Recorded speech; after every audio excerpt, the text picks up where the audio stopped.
RSS प्रमुख मोहन भागवत ने जनसंख्या को लेकर बयान दिया है, जिसकी चर्चा चारों तरफ हो रही है। मोहन भागवत ने जनसंख्या बढ़ोतरी की दर में गिरावट पर चिंता जताई और कहा कि जिस दर से हमारे समाज में जनसंख्या का मामला बढ़ रहा है, उससे हमारा समाज धीरे धीरे नष्ट हो जाएगा। उन्होंने ये भी कहा कि इससे बचने के लिए लोगों को कम से कम 3 बच्चे पैदा करने चाहिए। इस बयान के बाद मोहन भागवत पर विपक्ष का पलटवार होना शुरू हो गया। कांग्रेस से लेकर ओवैसी तक मोहन भागवत के इस बयान पे निशाना साधने लगे। क्या है पूरा मामला बताएंगे, लेकिन उससे पहले आप हमारे चैनल द हिंदी टॉप को सब्सक्राइब करके बेल आइकन दबाना ना भूलें, ताकि आप तक पहुंचे हमारी खबर सबसे पहले। मोहन भागवत ने कहा कि आधुनिक जनसंख्या विज्ञान भी कहता है कि जब किसी समाज की जनसंख्या दर 2.1 से नीचे चली जाती है तो समाज दुनिया से नष्ट हो जाता है। वह समाज तब भी नष्ट हो जाता है जब कोई संकट नहीं होता। इससे कई तरह की भाषाएं और समाज नष्ट हो चुके हैं। जनसंख्या 2.1 से नीचे नहीं जानी चाहिए। उन्होंने यह भी कहा कि 2.1 की जनसंख्या वृद्धि दर को बनाए रखने के लिए समाज को 2 से अधिक बच्चे करने की आवश्यकता है। उन्होंने 3 बच्चे करने की जरूरत पे जोर दिया है। आरएसएस प्रमुख मोहन भागवत ने जनसंख्या नीति की ओर इशारा किया और कहा कि हमारे देश का पॉपुलेशन प्लानिंग 1998 और 2002 में तय की गई थी, जिससे यह कहा गया था कि जनसंख्या वृद्धि दर 2.1 से नीचे नहीं जानी चाहिए। संख्या महत्वपूर्ण है क्योंकि समाज का बने रहना जरूरी है।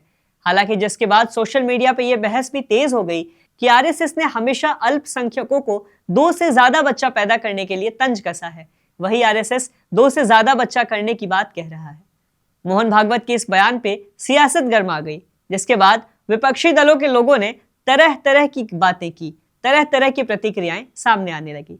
समाजवादी पार्टी के प्रवक्ता फखरुल हसन चांद ने कहा कि मोहन भागवत पिछले कुछ समय से जो कुछ भी बोलते हैं भाजपा को असहज कर देते हैं।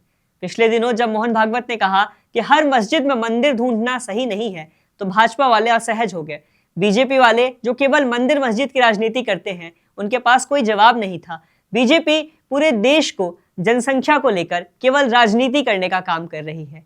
सपा के अलावा कांग्रेस ने भी मोहन भागवत पर निशाना साधा और कहा कि जो पहले हैं उनको तो नौकरियां दिलवा दो, नौकरियां हैं नहीं, फसल की जमीन कम हो रही है। मोहन भागवत चाहते हैं 2 से ज्यादा बच्चे हो। देश में वैसे ही बेरोजगारी है, जो आज युवा हैं उनको नौकरियां नहीं मिल पा रही है, फसल की जमीनें कम हो रही है, जबकि जनसंख्या बढ़ती चली जा रही है।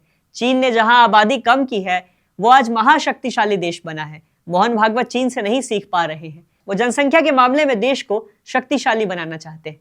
वहीं ओवैसी ने भी पूरे मामले पे तीखे तेवर दिखाए। AIMIM चीफ ओवैसी ने कहा कि भागवत जी कहते हैं कि जनसंख्या बढ़ानी चाहिए, लेकिन क्या वो सुनिश्चित करेंगे कि बच्चों को इससे कुछ फायदा मिलेगा? क्या वो गरीब परिवारों को हर महीने 1500 रुपए देंगे? ओवैसी ने यह बात भी कही कि मोहन भागवत जी अपने समुदाय से उदाहरण लेकर उन्हें सीखना चाहिए और दिखाना चाहिए। फिलहाल इस खबर में इतना ही। ऐसी और खबरों के लिए सब्सक्राइब करें द हिंदी टॉप। साथ ही हमें एक्स यानी ट्विटर, फेसबुक और इंस्टाग्राम पर भी जरूर फॉलो करें।